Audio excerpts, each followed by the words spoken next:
바울이 예루살렘에 이를 때에 이미 수많은 성령을 받은 사람들이 말을 합니다. 예루살렘에 가지 마세요. 이번 가시는 길이 마지막 길입니다. 이번 길이 예사길이 아니고 바울 선생님을 죽이려고 수많은 사람들이 기다리고 있습니다 라는 얘기들을 했지만, 이 바울 사도는 피할 수 없는 사명의 길이기 때문에 마침내 예루살렘에 이르게 됩니다. 역시나 바울을 해하려는 사람들이 기다리고 있었는데, 놀라운 사실은 예수님을 믿지 않는 사람들이 바울을 죽이려고 한 것이 아니라 예수님을 믿는 사람들이 예수님을 믿는 바울을 죽이려고 기다리고 있다는 것입니다. 아이러니한 일이 아닐 수 없습니다. 10여 년 전에는 바울이 율법 선생으로서 기독교인들이 율법을 지키지 않는다고 율법 지키지 않는 기독교인들을 핍박하고 죽였습니다. 그런데 지금은 예수님을 믿는 기독교인들인데 바울이 율법을 안 지킨다고 바울을 죽이겠다는 겁니다. 바울은 원래 랍비입니다. 율법 선생이에요. 그런데 이게 완전히 역전이 돼서 예수님이 율법을 완성하시고 이제는 율법이 더 이상 율법을 통해서 구원 얻지 못한다는 사실이 분명한데, 예수님을 믿는 기독교인들이 바울이 율법을 지키지 않는다고 바울을 죽이겠다는 겁니다. 어떻게 이해할 수 있습니까? 도저히 있을 수 없는 일들이 예루살렘에 벌어지고 있는 모습들을 우리는 알 수가 있습니다. 그래서 바울이 예루살렘 성전에 지나가고 있으니까 기독교인들이 바울을 잡아서 죽이려고 하는 이 절박한 상황 가운데 있을 때에 로마 천부장이 예루살렘 성전에서 소란스러운 일이 일어났다는 소식을 듣고 군사들을 보내서 알게 해보니까 유대 기독교인들이 바울을 죽이려고 한다는 것입니다. 그래서 천부장이 빨리 이 바울을 빼내게 되는 모습이 21장에 있습니다. 사도행전 21장 30절에 보니까 온 성이 소동하여 백성이 달려와 모여 바울을 잡아 성전 밖으로 끌고 나가니 문들이 곧 닫히더라.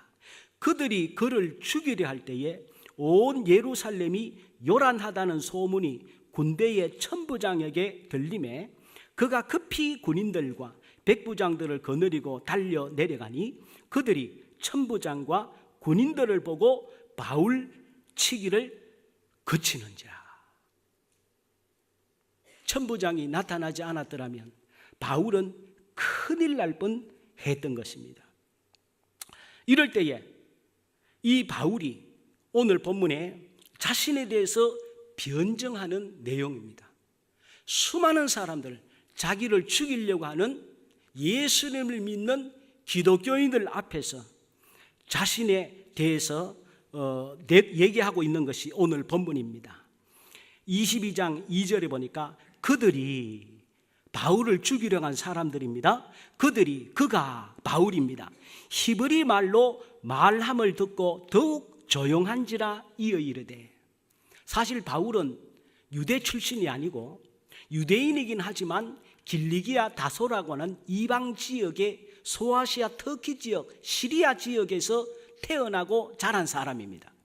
그러니까 히브리 말을 모를 줄 알았는데 바울이 유대에서 태어난 사람이 아닌데 히브리 말로 자신들의 말로 얘기를 하니까 전부 조용했습니다. 3절에 보니까 나는 유대인으로 길리기아 다소라는 도시에서 났고 그 성에서 자라서 그리고 이 성에 즉 예루살렘 성으로 와서 자라서 가말리엘의 문화에서 우리 조상들의 율법에 엄한 교훈을 받았고 오늘 너희 모든 사람처럼 하나님께 대하여 열심히 있는 자다.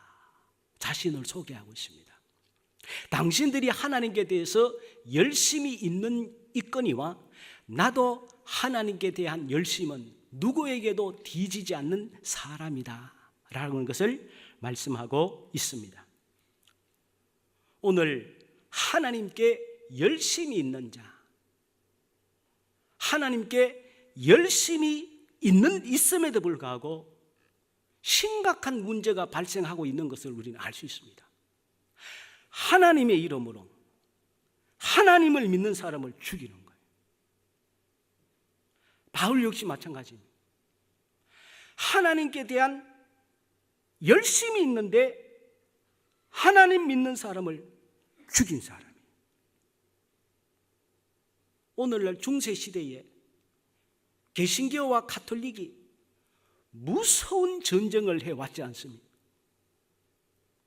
아마 1차, 2차 세계대전에 죽은 사람보다가 하나님의 이름으로 하나님을 믿는 사람을 죽인 숫자가 훨씬 많을 것입니다.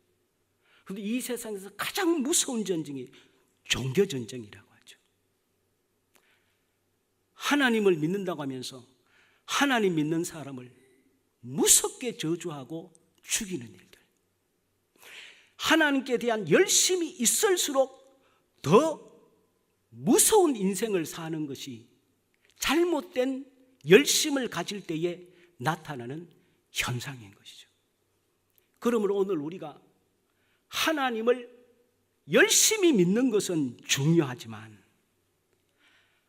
올바르게 열심히 있어야지, 내가 지금 이 열심이 과연 하나님이 인정하는 열심인지, 내 중심이 성경적인지, 성령께서 우리에게 인정하는 열심인지, 아니면 내 스스로 자기의 만족에 빠져서 자기의 열심에 빠져서 죽으라고 열심히 하고 있는지, 오늘 본문은 우리에게 분명히 말씀해 주고 있습니다.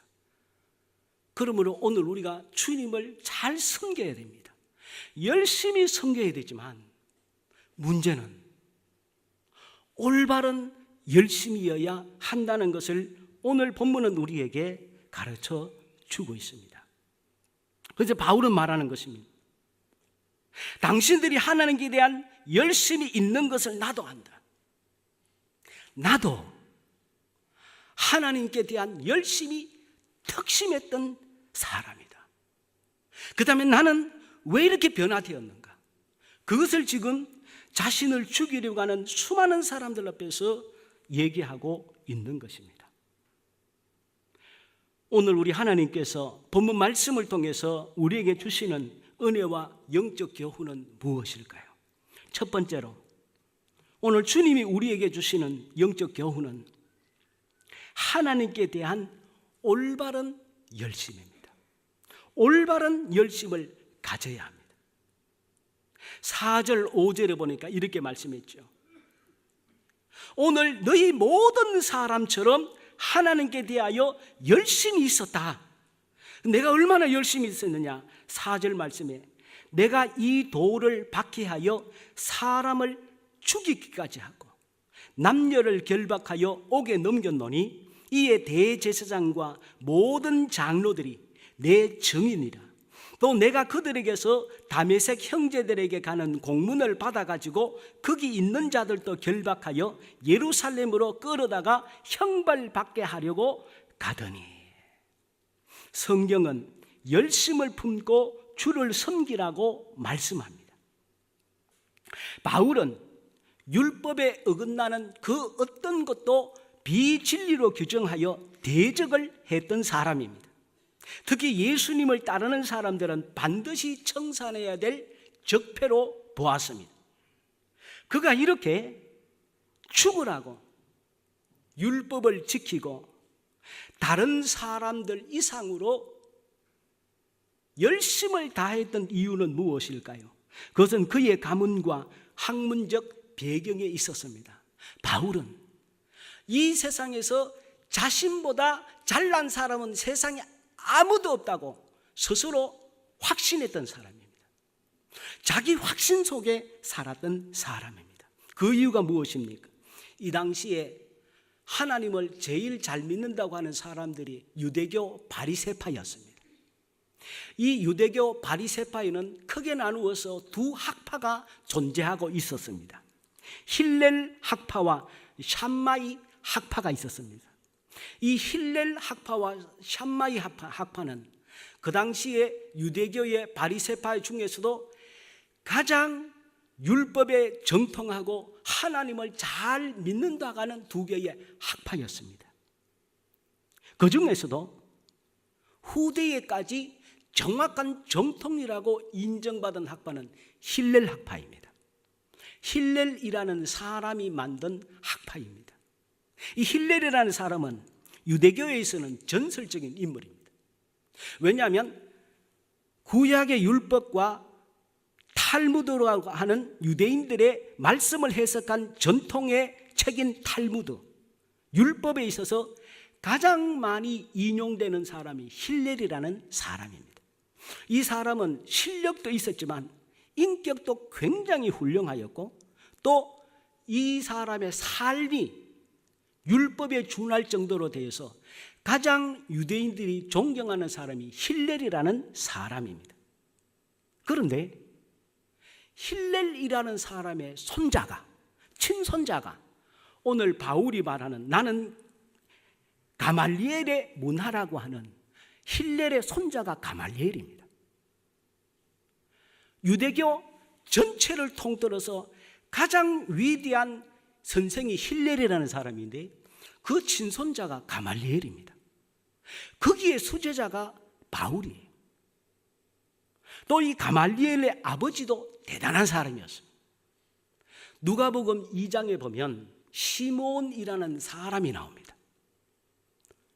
이 시몬이라는 사람이 성전에서 늘 경건하게 주님을 섬기는데 성령을 통해서 네가 하나님의 아들 메시아 그리스도를 보기 전에는 죽지 아니할 것이라는 계시를 받습니다. 그래서 시몬은 세상을 구원할 메시아 그리스도를 만난다는 그 소망을 가지고 살고 있는데 실제로 누가복음 2장에 보면 예수님이 태어나셔서 성전에 오셔서 할례를 행하는 그 결례를 행하는 즈음에 시몬이 예수님을 만나게 됩니다. 누가복음 2장 28절에 보면 마침 부모가 예수님의 부모입니다. 요셉과 마리아가 율법의 관례대로 행하고자 하여 그 아기 예수를 데리고 오는지라 시몬이 아기를 안고 하나님을 찬송하여 이르되, 이 시몬이 가말리엘의 아버지입니다.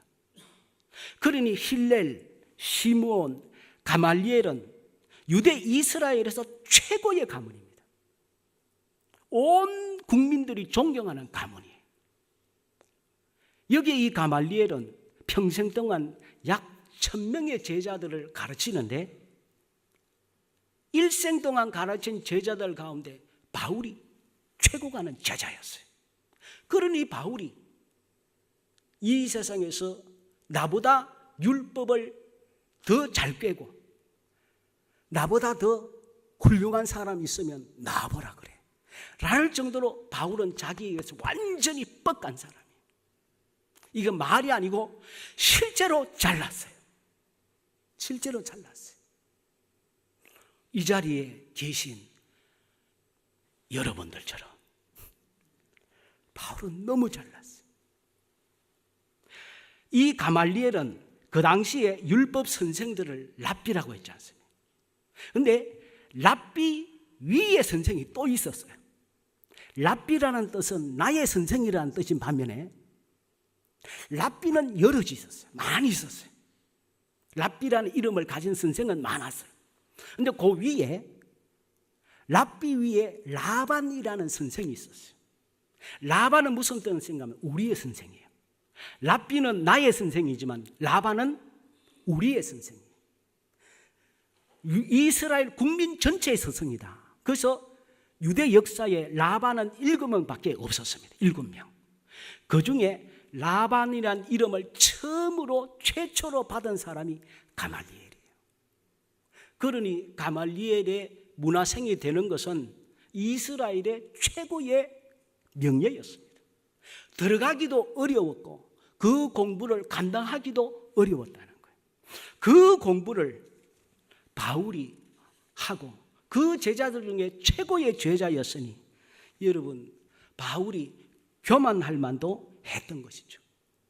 그래서 이 바울은 율법을 수호한다는 명목으로 예수님을 믿는, 율법에 어긋난다고 생각했던 예수님을 믿는 남녀노소 막론하고 철저하게 박해를 했던 것입니다. 그리고 예루살렘에서 시리아 다마스커스 지역까지, 왜냐하면 자기가 태어나고 자란 지역이기 때문에 너무 잘 아는 것이죠. 그쪽까지 가서 예수님 믿는 사람들을 잡아서 죽이고 박해하기 위해서 가는 과정에 예수님이 찾아오시는 것이죠.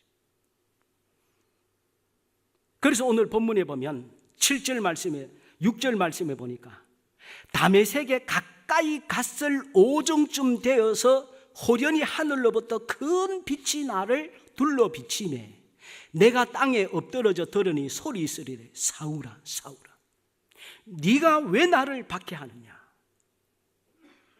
바울이 깜짝 놀랐습니다. 자기가 지금까지 본 적 없는 어마어마한 빛이, 태양빛보다 더 강한 빛이 비치면서 음성이 들린 것입니다. 여기서 바울은 주님, 당신이 누구십니까? 주님 말씀하십니다. 나는 네가 박해하는 나사렛 예수다. 바울은 그 자리에서 실명을 하고 식음을 전폐하고 집거에 들어갑니다. 지금까지 자기가 확신했던 율법, 이 세상에서 나보다 하나님께 열심이 없다고 생각했던 그 자기 확신, 자기는 분명하게 바른 열심으로 바르게 주님 앞에 충성했다고 생각을 했는데 알고 보니까 완전히 자기가 잘못됐다는 것을 깨닫게 되는 순간이었어요. 여러분, 충격 아닙니까? 목숨을 걸고 이게 사명인 줄 알고 죽자고 갔는데 갔더니 그 길이 잘못된 길이, 그것에 주님이 없어요. 그것이 바로 하나님의 원수들이 하는 일을 본인이 했다. 바울은 너무나도 큰 충격을 받은 것입니다. 그래서 실명을 해버리고 식음을 전폐하고 말을 잃어버리고 깊은 곳에 들어가서 집거할 수밖에 없었던 것입니다. 갈라디아서 1장 13절 14절에 뭐라 그랬습니까? 내가 이전에 유대교에 있을 때 행한 일을 너희가 들었거니와 하나님의 교회를 심히 박해하여 멸하고, 하나님을 믿는다고 하면서 하나님의 교회를 박해했어요. 본인은 하나님의 교회를 박해한다고 꿈에도 생각 못했어요. 근데 본인이 하나님의 원수 같은 일을 했던 거예요. 내가 내 동족 중 여러 영갑자보다 유대교를 지나치게 믿어 내 조상의 전통에 대하여 더욱 열심히 있었으나 무엇을 했냐? 오늘 주님을 섬김에 있어서 우리의 가문이나 내가 우리 집안에 지금 몇 대째 예수 믿는다는 그런 가문, 학력, 사회적 배경, 내가 이 사회에서 위치가 어느 정도인지 아느냐, 내가 가졌다고 생각하는 사회적 배경, 학문, 학력, 가문, 내 모든 것이 좋다고 해서 신앙이 올바른 것은 아니라고 하는 거예요. 우리가 착각하고 주님을 섬길 수가 있다는 겁니다. 이단에 빠지거나 영적으로 타락한 사람들을 보면 무식한 사람 없습니다. 사회적 영향력이 대단합니다. 공부 많이 했습니다. 누가 뭐라 그래도 자뻑하기 좋은 사람들이, 이들은 자신의 신앙과 생각이 잘못될 수 있다는 사실을 인정하지 않습니다. 그래서 배우려 하지 않고 언제나 가르치려고만 합니다. 오늘 바울이 왜 자기가 길리기아 다소 출신인 것을 얘기합니까? 우리는 예루살렘밖에 모르잖아요. 그러니까 예루살렘이 세계의 중심이고 가장 크다고 생각하지만 실제로 여러분 예루살렘은 그 당시 인구가 5만에서 10만밖에 안 되는 아주 작은 소도시입니다. 작은 나라의 작은 소도시. 이 당시에 바울이 자란 길리기아 다소는 대도시입니다. 엄청나게 큰 도시예요. 문명이 발달된 곳입니다. 자기가 길리기아 다소라는 지역은 내가 서울에서도 목동이라 이거야. 우리 자신도 모르게 내가 서울에 그리고 목동에 그리고 나는 사회에서도 알아주는 위치에 있다는 이걸 은근히 자랑한 바울이 지금 그 얘기를 하고 있는 거예요. 나는 그리고 가말리엘의 문화다. 나는 당대에 아무나 가질 수 없는 로마 시민권을 가지고 있었다. 그래서 자기는 절대로 잘못될 수 없다고 생각을 했던 거예요. 모든 면에 완벽하다고 착각했던 거예요. 자신의 생각을 그래서 필터링 하지도 않습니다. 할 필요도 없다는 교만과 자만에 빠져서 살았습니다. 이것이 가장 큰 패착입니다. 바울은 잘못된 신앙생활을 했습니다. 자랑할 만한 배경이 있다고 신앙이 오른 것이 아닙니다. 바울 같은 사람도 이러한 잘못된 행동을 하였는지조차 모르게 잘못된 열심으로 주님 앞에 하나님 앞에 충성했지만 그것은 하나님을 대적하는 일들이었습니다. 오늘 주님은 우리에게 말씀합니다. 우리도 언제나 잘못될 수 있다는 것을 잊지 말아야 합니다. 언제나 겸허하게 자중해야 됩니다. 언제나 나 자신을 돌아보아야 되고 우리 자신들을 돌아보아야 합니다. 또 본문은 우리에게 무엇을 말씀을 하십니까? 열심이 이때 예수님 없는 열심은 안 된다는 것입니다. 성경은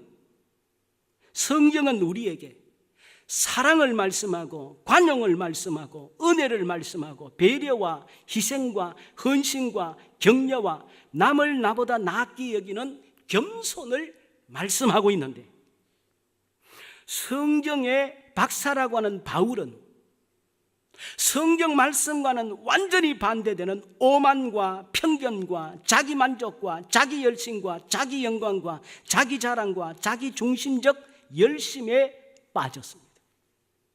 사람을 살리는 것이 예수님이 세상에 오신 목적인데 바울은 하나님의 이름으로 사람을 정죄하고 표독스럽게 저주하고 죽이는데 앞장섰습니다.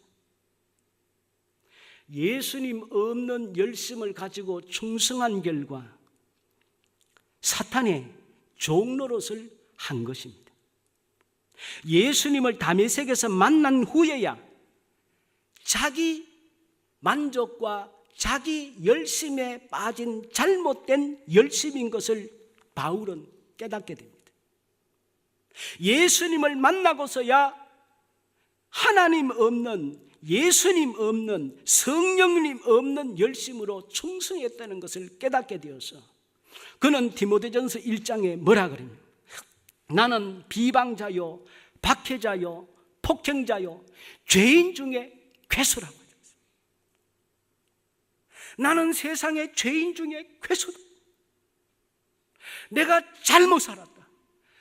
잘못 주님을 섬겼고 잘못된 충성을 했다. 일평생 바울은 자기가 한 것을 회개합니다.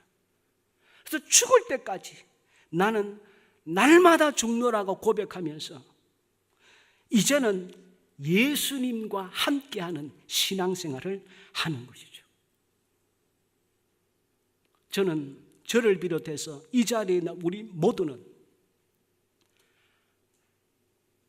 열심을 가지고 주님을 섬기고 충성을 하되 예수님 있는 열심을 가지고 충성할 줄 믿습니다. 내 지금 봉사가 나를 높이는 것인지 하나님을 높이는 것인지 내가 지금 진심으로 주님을 위하는 것인지 나를 위한 것인지 우리는 깊이 우리 자신들을 돌아봐야 해요. 그래서 예수님이 있는 열심, 주님이 받으시는 충성인 것이죠. 오늘 본문을 통해서 주님이 주시는 두 번째 교훈은 무엇입니까? 간정이 있는 신앙 생활이어야 한다는 것입니다. 오늘 우리의 삶이 간정이 있는 신앙 생활입니다. 바울은 오늘 본문에 사도행전 9장에서 다메섹에서 회심한 그 내용을 22장에서 한 번 더 반복을 하고 있습니다. 26장에만 또 한 번 반복하고 있습니다. 사도행전에만 3번 다메섹에서 예수님 만난 이야기를 간증하고 있습니다. 무슨 얘기입니까? 너무 중요한 사건이고 우리 예수 믿는 사람에게는 반드시 삶 속에 남에게 얘기할 수 있는 간증거리가 있어야 된다. 예수님 믿었는데 아무런 변화가 없고 남에게 주님이 나에게 해준 일을 할 말이 없다. 예수님 잘못 믿는 것입니다. 우리 하나님은 그렇게 시시한 하나님이 아니라는 거예요. 주님과 함께하면 반드시 놀라운 역사들이 우리 삶 속에 일어나야 된다는 것입니다. 어느 젊은 목사님이 처음으로 설교를 하기 위해서 단에 올라가셨습니다. 그러니 얼마나 긴장을 하고 충분히 준비를 했겠습니까? 열심히 준비를 하고 올라와서 설교를 하는데 아마 이분이 이 당시만 해도 원고를 작성을 안 하고 이제 성령님 믿습니다, 주님이 하시는 말만 하겠습니다 하고 아마 해가지고 올라가셨던가 봐요. 처음에는 자신 있게 준비한 대로 했는데 한 2, 3분 하다가 그만 어떻게 됐어요? 다 까먹어버렸어요. 머리가 백기처럼 하얗게 되고 아무것도 기억나지 않았어요. 그래서 이분이 나중에 몇 초간 침묵을 하다가 솔직하게 고백을 했습니다. 미안합니다. 제가 설교할 내용을 다 잊어먹었습니다. 여기까지 하겠습니다 하고는 내려가는데 마음속에 주님이 주시는 음성이 들리는 거예요. 마음속에 아무개 목사야, 내가 너를 위해서 한 일이 아무것도 없냐? 내가 지금까지 너에게 한 일이 정말 아무것도 없냐? 아무것도 할 말이 없냐? 그런 음성이 들리더래요. 그 짧은 순간에 아닙니다 하나님, 주님이 내게 하신 일이 너무 많죠. 주님이 제게 역사하셔서 제가 이렇게 살고 있습니다. 너무 많습니다. 그러면 그 얘기를 해.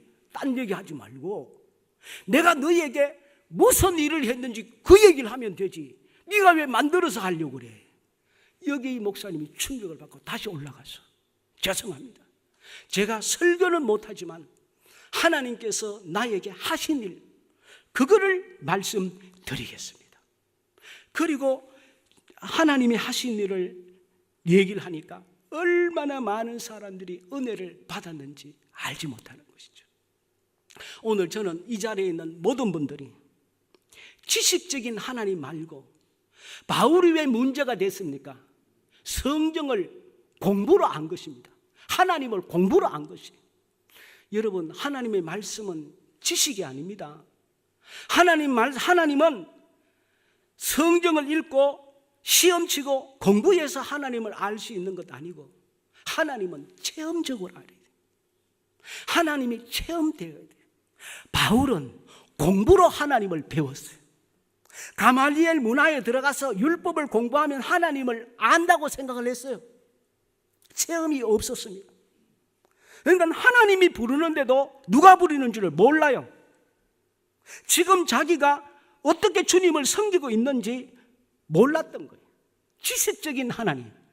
저는 이 자리에 있는 모든 분들이 한 분도 빠짐없이 저를 비롯해서 하나님을 어릴 때부터 부모님의 손에 의해서 교회 다니다 보니까 하나님을 그냥 의뢰히 신앙생활 해야 되는 줄 알고 한다면 안 하는 것보다는 감사하지만 하나님을 제대로 아는 것은 아닌 것입니다. 저는 이 자리에 있는 모든 분들이 하나님을 지식적으로 깨닫지 말고 삶 속에 하나님이 나에게 어떻게 역사하시고 주님이 내 인생 속에 이끌어 오시고 어떻게 하셨다는 사실을 체험적으로 알게 될 줄 믿습니다. 체험적으로. 그래서 누가 뭐라 그래도 하나님은 당신에게 어떤 분입니까? 당신은 하나님을 만났습니까? 봤습니까? 예수 안 믿는 사람이 늘 묻지 않습니까? 하나님 어디 있어? 있으면 보여줘봐. 얘기를 하는 것이죠. 여러분, 육신의 눈에 안 보인다고 없다고 할 수 있습니까? 이 세상 육신의 눈에 안 보이는 것이 얼마나 많은데 그래도 우리는 다 믿지 않습니다. 마찬가지로 하나님은 분명히 살아계시고 내 삶을 이렇게 역사하셨고 나는 하나님이 살아계심을 나는 분명하게 얘기해 줄 수 있는 그런 체험적인 간증이 있는 삶이 되시기를 주의 이름으로 축원합니다. 그리고 어떤 간증이 있어야 됩니까? 계시적인 간증이 있어야 됩니다. 계시적인 간증이란 무엇입니까? 기독교를 계시의 종교라고 합니다. 계시의 종교. 무슨 뜻입니까? 열 개자 보일 시자이죠. 세상의 종교는 사람이 신을 찾아가는 종교입니다. 그래서 없는 신을 사람들이 만듭니다. 그리고 물건을 요상하게 만들어내고 이게 무슨 신이라는 거예요. 그래서 세상의 모든 신은 계시의 종교가 아닙니다. 사람이 신을 만든 종교예요. 그러나 우리 기독교는 계시의 종교입니다. 무슨 얘기입니까? 하나님이 우리에게 찾아오셔서 하나님을 열어서 보여주신 것입니다. 이 하나님에 대해서 우리에게 열어서 보여주신 결정체가 하나님의 말씀인 것입니다. 그래서 기독교는 계시의 종교고 말씀의 종교고 하나님의 말씀은 하나님이 보여주시는 것까지만 볼 수 있는 것이지 우리가 보고 싶다고 해서 마음대로 하나님의 뜻을 깨달을 수 없는 것입니다. 그러면 계시, 하나님의 말씀은 우리가 어떻게 해야 우리가 보고 듣고 깨달을 수 있을까요? 성령으로 아니하고는 성령의 충만한 역사를 받지 아니하고는 하나님의 계시를 깨달아 알 수가 없습니다. 그러므로 우리는 성령 충만해서 성령의 사람, 은혜의 사람이 안 되면 하나님 말씀을 깨달아 알 수도 없고 은혜를 받을 수도 없습니다. 저는 그래서 하나님께 늘 기도합니다. 하나님, 우리 교회에서 예배드리시는 모든 분들에게 주여 성령님 충만히 역사하여 주시옵소서. 성령의 사람이 되게 하여 주옵소서. 은혜의 사람이 되게 하여 주옵소서. 성령의 사람이 안 되면 하나님 말씀을 깨달을 수가 없어요. 하나님의 뜻을 알 수가 없어요. 여러분, 예수님의 제자들이 3년을 예수님 따라다니면서 주님 말씀을 배웠어요. 그러나 예수님의 제자들은 하나님의 말씀을 깨닫지 못했어요. 예수님이 가까이 지냈음에도 불구하고 하나님의 아들인 것을 제자들은 몰랐어요. 그래서 예수님 십자가에 돌아가실 때 다 도망갔던 거예요. 왜? 이들은 아직도 성령을 받지 못하기 때문에 주님을 따라다녔지만 하나님을 지식적으로 알고 있었던 거예요. 체험적으로 알지 못했어요. 계시의 말씀을 깨닫지 못했어요. 오순절 성령을 받고 난 이후에 제자들은 주님이 말씀하신 것이 깨달아지고 믿어져서 변화된 삶을 살았던 것입니다. 오늘날 우리가 교회를 수십 년 다니고 성경을 물으면 알아도 성령 받지 않으면, 성령으로 충만하지 않으면 쇠기의 경일기입니다. 하나님 말씀 들어도 깨닫지 못해요. 저는 이 자리에 있는 모든 분들이 성령의 사람, 은혜의 사람인 줄 믿습니다. 우리 옆에 분들 인사해 보겠습니다. 성령의 사람, 은혜의 사람인 줄 믿습니다. 우리 인사해 하겠습니다. 성령의 사람, 은혜의 사람이 되어야 됩니다. 여러분, 바울이 다메섹으로 가는데 바울과 수많은 사람들이 동시에 같이 가고 있었어요. 그 자리에 예수님이 나타나신 거예요. 그런데 같은 자리에 수많은 사람들이 같이 있었는데 바울은 예수님을 보고 예수님의 음성을 들었는데 많은 사람들은 소리를 못 들었대요. 음성을 못 들었대. 예수님 못 봤대요. 무슨 얘기? 오늘 우리가 이 자리에 같이 앉아서 주님 앞에 예배드리고 하나님 말씀이 선포되는데 어떤 분들에게는 이 말씀의 의미를 깨닫고 이 말씀이 뭔 뜻인 줄 알고 이게 지금 주님께서 내게 뭘 원하신 줄 알고 깨달아서 그걸 내 속에 역사해서 주님 내가 그런 사람이 되기를 원합니다. 결단하고 은혜 받고 도전 받고 능력 받고 삶의 현장으로 돌아가는 사람들이 있는 반면에 어떤 사람은 같은 자리에 앉아있고 같은 말씀을 듣고 같이 예배드리고 같이 찬송하고 같이 기도하는데 마음속에 아무런 역사도 안 나타나고 저게 지금 무슨 뜻인지 무슨 말인지 하나님이 뭘 원하시는지 우리에게 어떻게 하라는 얘기인지 전혀 들리지 않고 보이지 않고 예배만 빨리 마쳐라. 오늘 일이 바쁜데 지금 약속에 지금 있는데 점심시간 다가오는데 길 막힐 텐데 이 귀한 예배의 시간에 같이 앉아 있는데 성령의 사람, 은혜의 사람은 주의 말씀을 받고 여기에 도전받고 오늘 응답 받았다. 내가 막힌 문제 있는데 하나님이 치해 주셨다. 박수 치면서 이야 하면서 나라가 우리 삶이 돌아가는 반면에 오늘따라 왜 또 소리는 저렇게 질러? 뭘 또 오늘 또 덕이네 덕이러.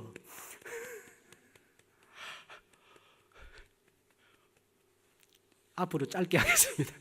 그런데 우리 성령님의 역사로 우리 주님 만나고 계시를 깨달아 알아서 예수님 믿어도 바울처럼 믿지 말고 재미있게 하나님 말씀 깨달아 은혜로 행복하게 주님을 섬기며 사는 우리 모두가 되기를 주의 이름으로 축원합니다.